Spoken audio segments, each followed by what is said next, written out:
Most people don't understand communion. I didn't for a long time. I'm starting to now, but most people don't. So I'm making a video to try to help people. There is a thing called Gabriel's Ladder. It's a little picture of these people trying to climb a ladder, and little demons are trying to pull them down, and little angels are trying to lift them up. Yeah, it's a calamity picture. Shit's going wrong. And the biblical concept, the Christian biblical concept, not the Muslim twisty thingy or anything like that. This is not Jehovah's Witness. This is not Mormon. This is not Scientology or any new permutation Jehovah's Mormon mixture thing. This is Christianity, which is true. It actually is the highest form of truth. There is a correct answer. Just like math gives correct answers, Christianity is indeed the correct answer for world religion, for truth, and everything else. I mean, it really is. This is a line that you can granularly go through every link of the chain and test and confirm it. Seventh-day Adventists are very smart people. I must give credit to them. They're good people. Not everything in Mormon, not everything in the corrupted versions is wrong. There's goodness in Jehovah's Witnesses. There's goodness in Mormons. There's probably some goodness in Islam. I doubt it, but maybe.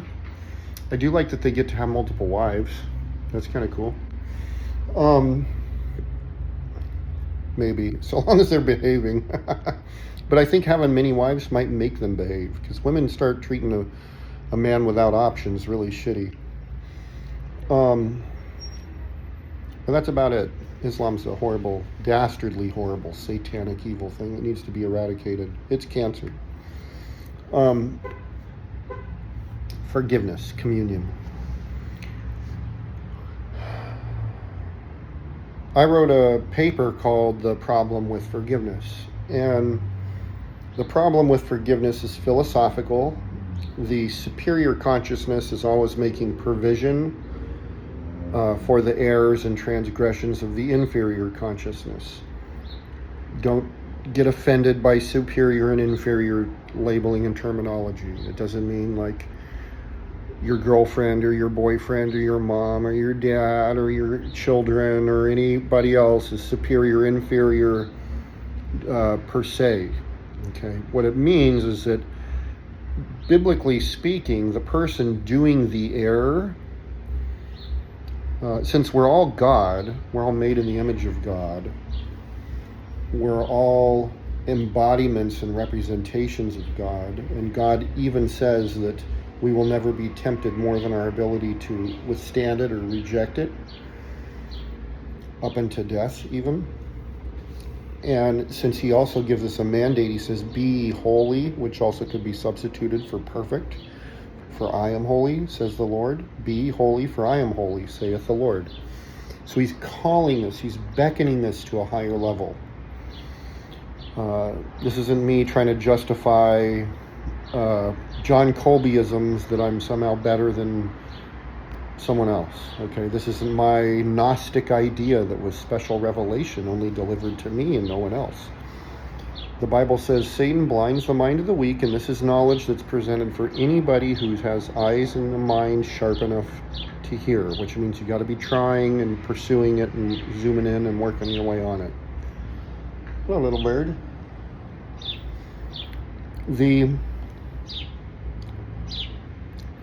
important thing to realize is that if you're doing wrong to others, you're in error. There is a standard for what wrong is. We are not to be easily offended. In fact, the person who gets offended is committing sin, biblically, to get offended. It means that your skin is too thin, your patience is too weak, your endurance, your ability to moderate your presence, to come and to go, is weak or immature. It means a lot. So The Bible says very clearly that offense and getting offended is Satan's number one tool for creating division. So we're not to be easily offended. But the person who's committing a transgression and actually doing you wrong is an inferior consciousness, because they're measuring out.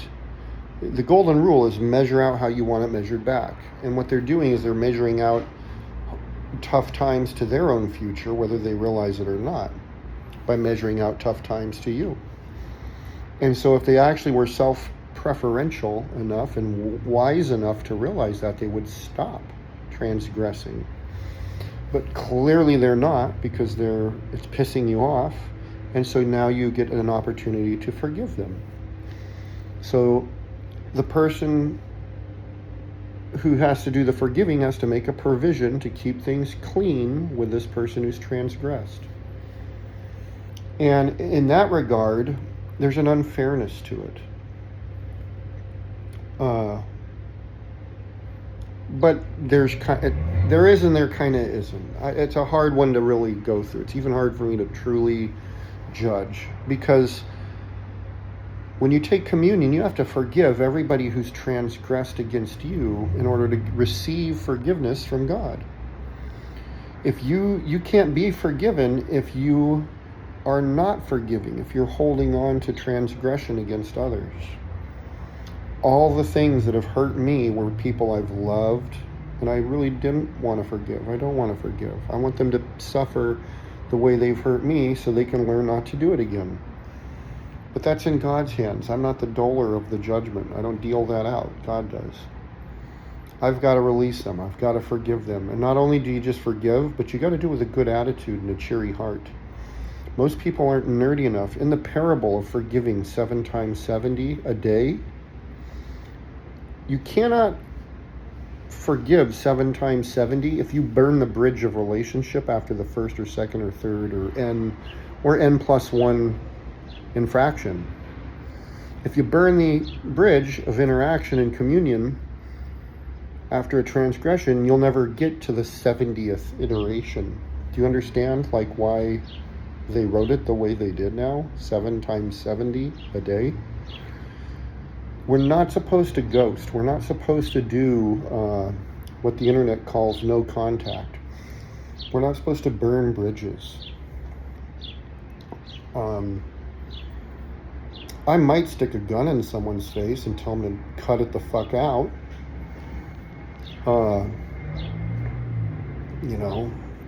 I could see spanking someone. I might spank a damn adult if I wouldn't get a restraining order. I'd go get a fucking paddle and paddle someone's ass. There's a lot of grown-ups that need their ass paddled. Ladies, that was not what I was meaning. But I can mean that one too, but that's a different one.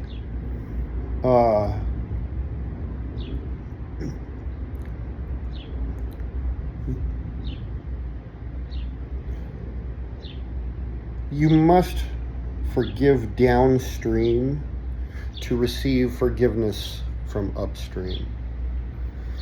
God is a superposition, a guiding light of unmovable guidance and resolve. God is n plus 1 for infinity. He's just always transcendent. You can't build your way higher than him. And we want him to keep that place. We don't want to overbuild God.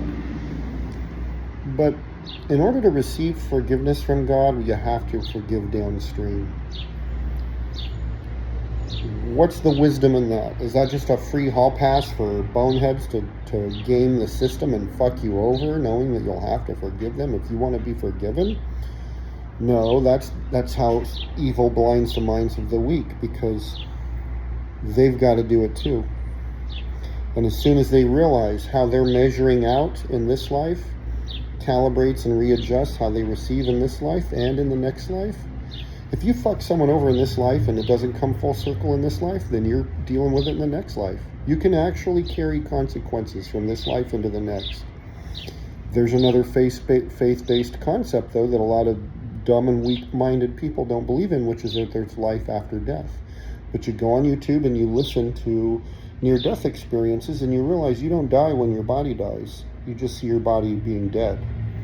These people float around the operation table or the car accident or the airplane crash site or wherever the hell they died or killed themselves or whatever. Go listen to these stories on YouTube. Almost always they get to recognize their own dead body. You know, they circle around it and look at it. They're like, oh, that guy's really in a bad shape. He's having a hard time.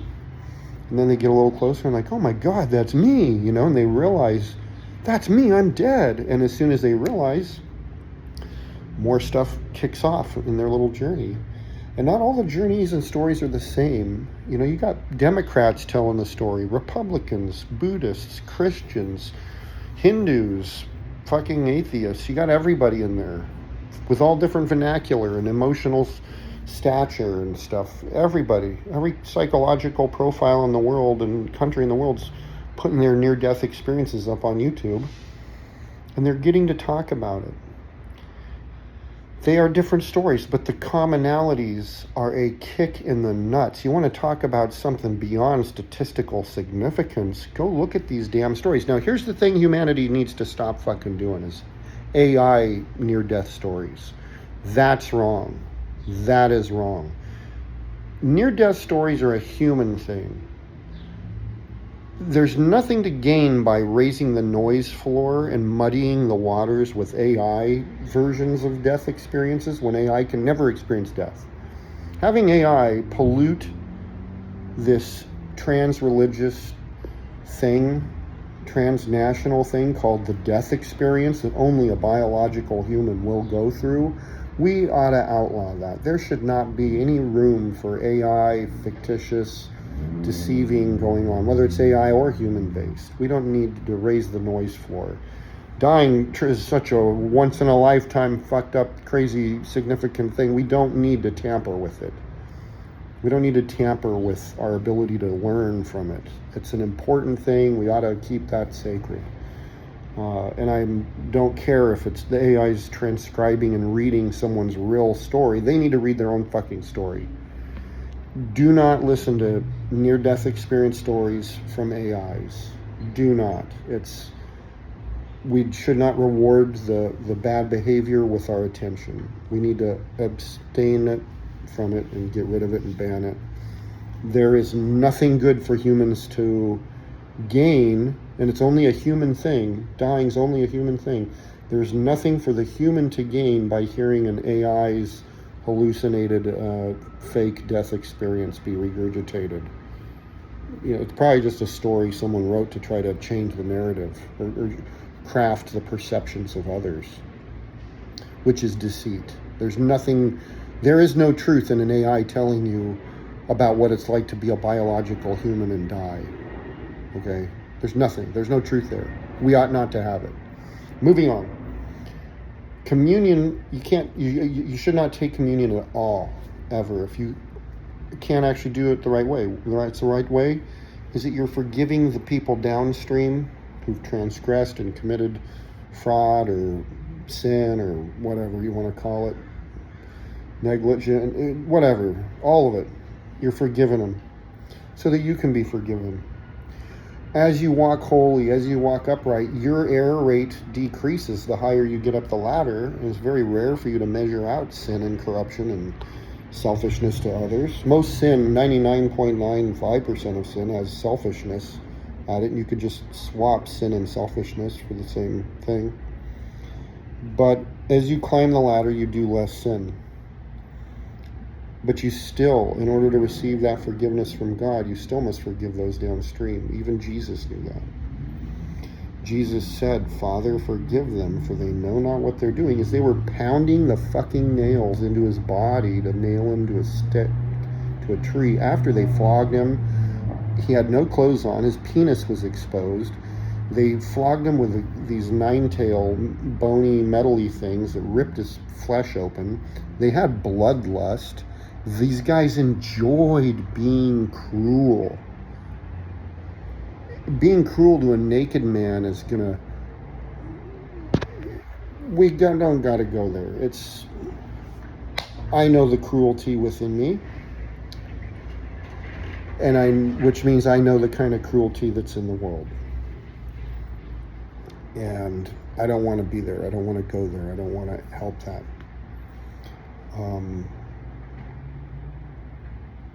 You got to self-audit that. You got to ask God to help you get it out when you can't yourself. In a lot of ways, He's the only way to get it out. But we all have to participate in our own healing, and everybody knows that. You can't help anybody who ain't helping themselves. Don't matter if they're checked into a drug program or a homeless shelter or whatever. If they're not fighting for themselves, nothing you're going to do is going to help. Same is true with sin and corruption in the human soul. If every single individual on the earth isn't trying to purge themselves of their corruption, the shit ain't going to get purged, and we're going to live in a very corrupted world. The reality of this world is it's just full of animals, including the human animal. And as we get ready to come into financial collapse, which is going to be horrible, it'll be murder and death and nasty, nasty, nasty shit everywhere. But it doesn't need to be, because the human animal is the only animal that's going to go bananas when the dollar collapses. The birds will still bird, peck seeds from plants and trees, little inchworms will still inchworm, cows will still shit in fields and eat grass, and like all of the fucking animal kingdom will be just fine. But the human animal, for some reason, because we've made money our god, we're going to have little kids shooting people in the head just so they could go in their house and rob them of what little bits of food they still might have. We're going to have people approaching your car that should not be approaching your car, that are scary people approaching your car, and they're coming to kill you and take your car or what you have. Nothing good is going to come. That means that humans have to become the stability we want to find in the world. There's a saying that nothing stays the same in the world, and that's absolutely true. The only thing that can stay the same is a human if they choose to stay the same. That means oath making and oath keeping. We must honor our spoken word.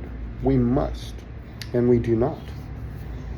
And I am an oath maker, and my grandfather was an oath maker, and I believe my mom was an oath maker, but women are always a little more treacherous than men. A tough one to say, but it's true. They're very conditional. And if they can find an exemption, they will. And men will too, but there's a difference. There's a difference.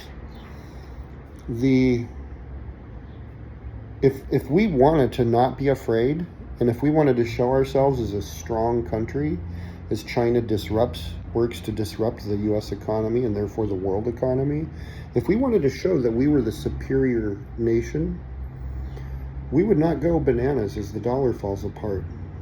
Trash truck drivers would still trash truck drive, farmers would still farm, postal service workers would still postal service, computer repairmen would still computer repair, everything, metal refiners would still metal refine. We would do it because we love what we do, we know it needs to get done, and we're doing it because it's the right thing to do, and because at the end it's all barter system. Money's just this intermediary thing in between barter system, but the world really is barter system.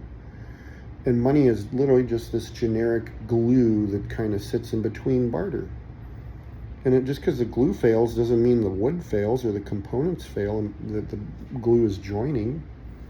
We can choose to stand strong, but we all have to do it because corruption and failure is so easy, and it's done by the weak. One weak person going into the airport and shooting the place up disrupts all the plane flights for days and weeks. You know what I'm saying? We don't need that. We don't need people doing naughty. We don't need people attacking our city infrastructure. We don't need La Raza coming up and blowing up the Coronado Bridge. We don't need terrorists from the Middle East blowing up shit and ruining things, poisoning our wells and our food supply. Life's hard enough as it is. It's going to get harder as money system fails. We have to make a decision to behave out of love, out of the right reasons.